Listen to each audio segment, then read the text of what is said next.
Hey everyone, welcome to the Current Surf Show. I'm your host, Old Surf Dad, and with me as always is Tbone. Tbone, tell us what your thoughts are on the Eddie. Mate, I was frothing when I heard that the Eddie was on. I was just doing I think it was like my first session, and I thought, how good's this? I've hit the snow. There's a swell coming. I'm gonna go back. I can't remember what the time zone was, but I was super pumped, mate. And then watched it, and I thought, wow, it reminded me of the last Eddie. I don't know if you think the waves were bigger from the previous Eddie, but it was just a Mm, phenomenal event. The cream of the crop, all the big wave surfers, male and female, looked insane. It was such an amazing spectacle to watch. I love it, and I've always been a fan of Waimea Bay, and I've talked about it in the past. That was one of the places that I photographed when I lived there. I've got a huge library of photos that will eventually make their way onto the oldsurfdad.com website. Um, but it is, as you said, a spectacle, and I think it brings in not just surfers, but the entire world to watch this event in that Coliseum. And everyone, in Mhm. all the news medias were going crazy. And the scene at Waimea is just packed. And there's some energy there that you get from being at an event. I've been to two of them, and I need to go to another one on my bucket list, dude. And to have two in a year to have two back to back, I don't think it's ever happened. There's usually some time in between. It could be another decade until we see another one. So it's pretty Yeah, special it is when it very, very happens. Um, hundred I want percent. to ask I want to ask those to comment below if you think this Eddie had bigger waves or smaller waves than the last one. Um, from what I saw, I think it's interesting. I think there were more consistently bigger waves than the last one, but this one had maybe one or two bigger waves than last year, if that makes any sense at all. I think there were more closeouts in the bay um, last year, but this year had one closeout, but it had a couple wild, wild rides. And before we get into all that, I want to talk about. Let's put this up. Hold on. What am I doing? There we go. So, what I wanted to talk about was the swell that led up to it, Tbone. What Mm. happened was we had three back to back swells, one of which hit the Pipe Masters, Vans Pipe Masters, which we just talked about in a video. You can get a link is in the description if you want to watch that. Well, we break that down, and it's a lot of fun. Um, but this swell Tbone was pretty special, and you could see in there. I love swell charts, dude. We're gonna look at a bunch of them. You can see inside of that swell there that's headed straight at the west coast of California, and it just kind of the tail end of it brushes into Hawaii, and it was just right for Waimea, I think, as not too close, but close enough to kind of pinwheel in there. But you can see in the level of wave heights, the very end of the spectrum at 42, that whole inside of that storm is 42 feet. And I think this storm broke some records, and it certainly broke records and piers and all kinds of things in California, which we're going to get into. But and then here's again the size of the storm. I mean, it's taken up most of the Oh, Pacific. Can you imagine being a Alaskan wow. crab fisherman out there, dude? Like how insane Wow. is That's that? That's a huge. massive storm. Wow. And then you can see I was talking Wow. about how it pinwheeled. So here's where the black is just an incredible amount of swell, and it just kind of sunk its tail into the end of that, into the Waimea Bay there in that little gap. And then from Vancouver to Baja, there would have been epic waves. And I can tell you, Tbone, there were waves in California that were breaking in places where they usually don't break, you know. Wow. point breaks that came alive. Yeah, pretty incredible. And what I wanted to do was first show you what happened in the other part of Hawaii, which is Peahi. Wow. Yeah, look at the size of that wave. Wow. Remember when we had and for those of you in the podcast, we're looking at a wave. If I took, I don't know, they're ridiculous, cartoonish. If you took the little figure there that's on the wave and multiplied him up the face, it's 5, 6, 7 times the guy's height. Am I wrong there? Oh, yeah, maybe more. And remember, we talked about in another show about the Peahi contest, and this would have been a pretty good one. I think it's back on, not WSL sponsored, but it's good to see Peahi breaking and guys running over to Maui to surf it. And check out this. I love this wave because it shows you the power. And what we're looking at here is just an insane barrel and a guy attempting a bottom turn. It looks like he's just been towed in a tow. Ski has just gone by him. He's a goofy footer. And he's a goofy footer. And it's breathtaking. So here's what I was going to tell you, Tbone, in the next 2 slides. So I went to Central California during the Swell to visit family, and a lot of the pictures that I took there, I just, there's secret spots and things like that, and I can tell you there was waves breaking in places where waves don't break, and there was some local vibe definitely, and but there was a lot of opportunity in everywhere, But let me show you what happened at Mavericks. Boom. This is JoJo Roper.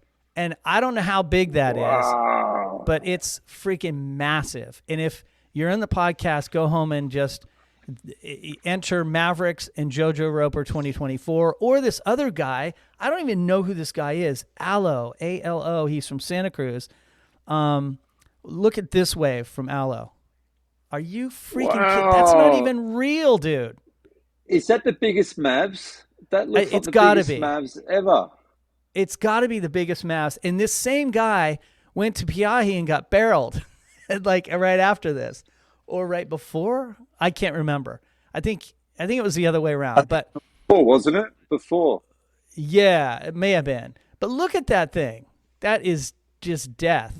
And Peter Mel was out. He pulled into a closeout, dude. He was trying to recapture the glory of that barrel from, I want to say 2021, a few years ago. That was just magic. That's worth a look if you haven't seen it. But Peter Mel pulled into a closeout that was silly. It had to have held him under forever. But this wave, I mean, look at that thing. One thing I forgot, Tbone, I have to show you a video. You may have seen this. If you haven't, it's worth it. And for those of you out there, you may or may not have seen this, but check out. This is a wipeout from Peahi. Watch this. I'm sure it's going to be nuts. Oh, you see him spin? He's spinning around in there. Watch it in slow-mo. I wish I could make it bigger. That gives you a better idea. So this guy, that's brutal. Attempts what a brutal wipeout! To barrel, and he catches his inside rail, and it's the flip. He just gets ragdolled. Wow! And he's still getting flogged. Look at him. No way. Dude, that is that's probably. Surely you got to go to the chiropractor after that session. Jesus.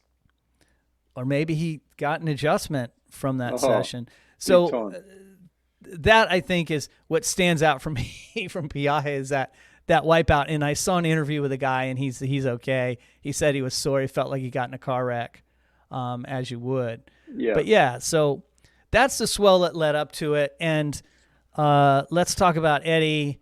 The event was called on, and one of the best things that I saw was Nathan Florence basically made a half-hour video of the whole experience of walking down there, of being in the event, How good was it? of some of the waves.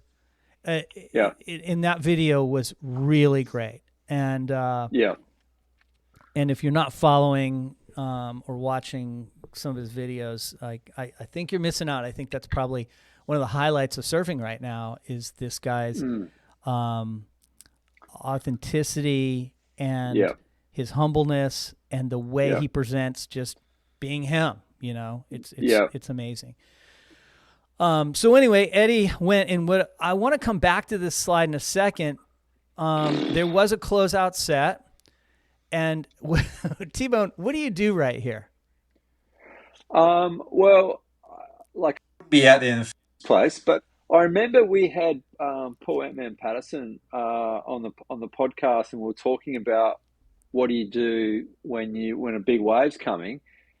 And he said that he jumps off his board feet first and then pushes himself underwater like he's flapping like a ballerina. So he goes down feet first down and just keep pushing the water up. Yeah.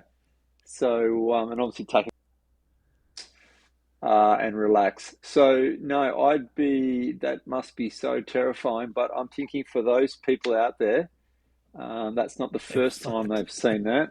So True. That's a good point. I look at that and I think, all right, the size of that, I have to swim to the bottom of a 50-foot deep swimming pool to try to avoid getting sucked back over, and I don't think that's going to happen. It looks like this one guy, I've seen people stand up on their board and dive off. That was the old classic. You know, maybe I'm stuck in the 60s and 70s. I've seen guys at Sunset do that. Stand up and then dive off. Like, you know, but these guys, like this guy and out in the corner, if you can see it, he looks like he's about to duck dive. And I'm like, dude, you are not duck diving that wave. You're going to get that head on. And this is what they talk about when, you know, it just becomes black. It just blacks out the whole sky. I mean, that's so that was one of the I think that was the only closeout of the day. Let's look at some of the others. So I wanted to show Landon, who got that wave partial on his back, but won the event. And look at this. How come this is Clyde in the promotional poster, and then this is the winner? How cool is that? Wow. Like it's almost cool. like they foreshadowed the event, and then here's the wave where Landon took off. Look at that wave. It's a steep drop, and he's in the full doing on his backhand. And I'm so glad you said that because he's the first Goofy foot to win. Incredible. And I think that is incredible. It's significant. You don't see as many Goofy footers out there because it's got to be a difficult. I mean, look at the. Is he the first Goofy to win the Eddie? He is the first, right? Is that what you said? He is. He is the first Goofy to win the Eddie. And what's really neat is the last two have been local boys.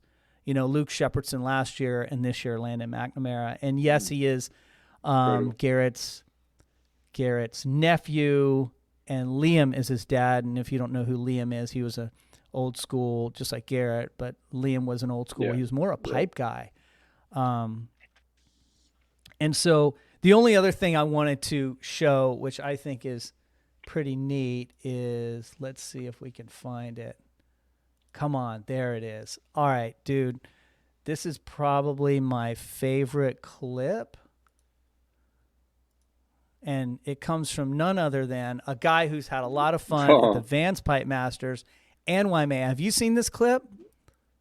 I think I know what it is. I think I know. Yeah. Is this... Here he comes, Mason Ho into the inside. Whoop-bang! Man, that's crazy. So, here it is again. Did he see that backwash coming or what? I think he saw it, but he didn't realize he was going to get launched like that. So we're just going to play it over and over while I tell those in the podcast or listening.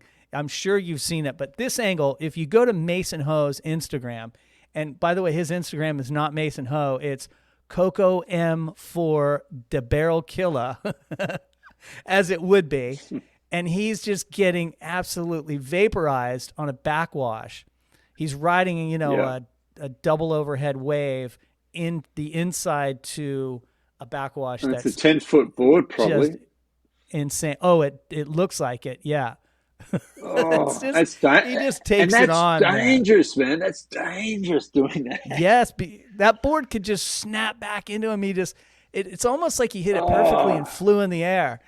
It's definitely one of the highlight clips, all-time yeah. Eddie highlight clips. I remember there was the Flea had done that airdrop. I remember Bruce had pulled into an inside barrel and some of those strange things that happens. But I think Landon dropping and making that wave, that impossible wave, well, that earned him that.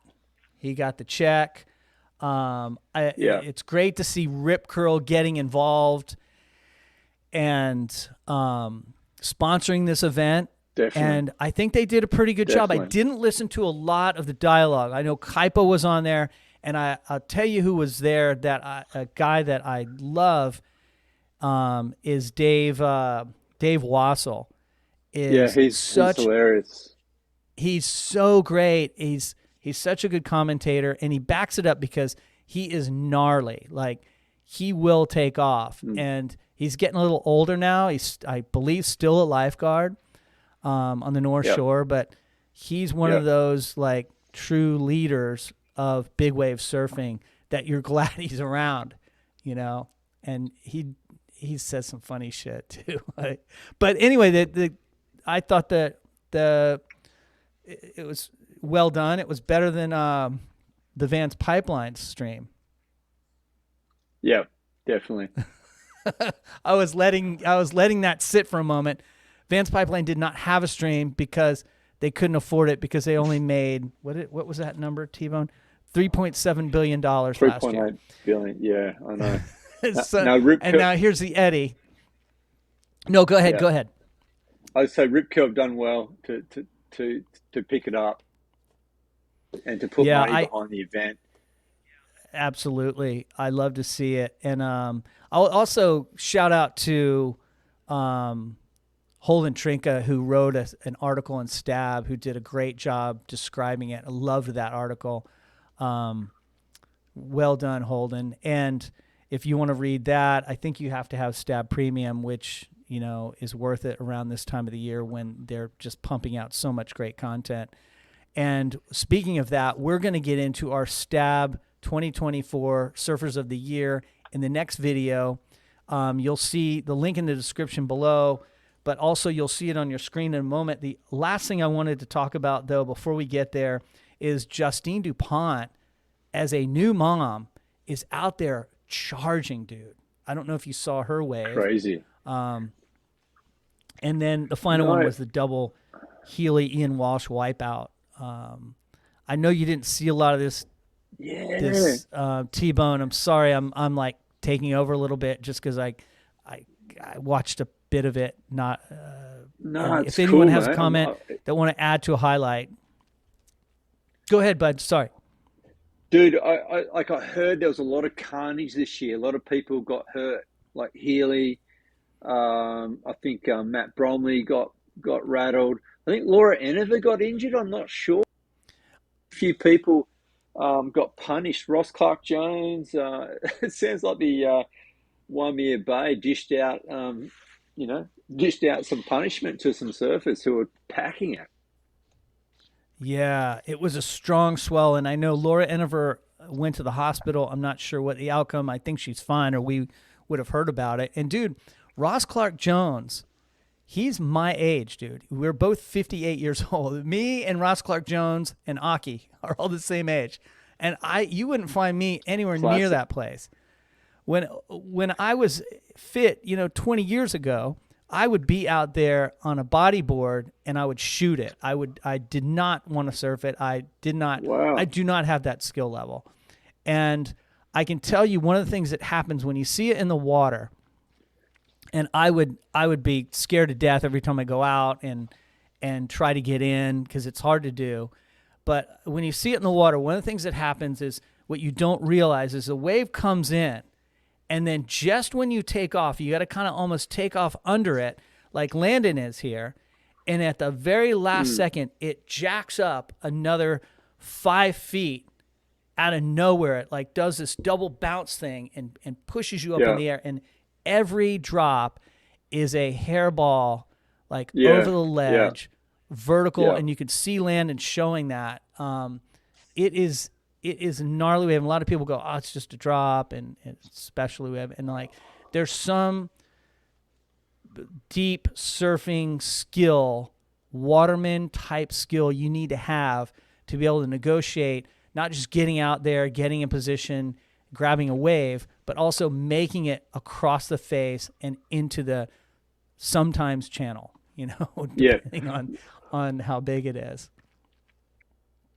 And I think most surfers sit there anyway, but I got told by Ant-Man, you're just on the outside of the buoy, the takeoff zone. I think some surfers have their little lineups, but I remember he said he sort of sits on the outside or at the back of the buoy or something like that, because the drops look so insane. That's it looks like the hardest part, right? And then just trying to ride it out. Like if you ride out that first bit of whitewater, maybe that second bit, and then it's crazy. Yeah, if you guys want to see that or listen to that interview with Ant-Man, check it out. It's on the Barrel Surf Podcast, wherever you see your podcast. And you can also listen to this. The Current Surf Show is a podcast, and this is an hour-long podcast that is all the shows we're doing on YouTube together. And you can hear at the beginning of that, Tbone and I talk about his trip into the Alps and the Man of Mystery through Europe with 6 or 7 countries under his belt and the first time seeing snow.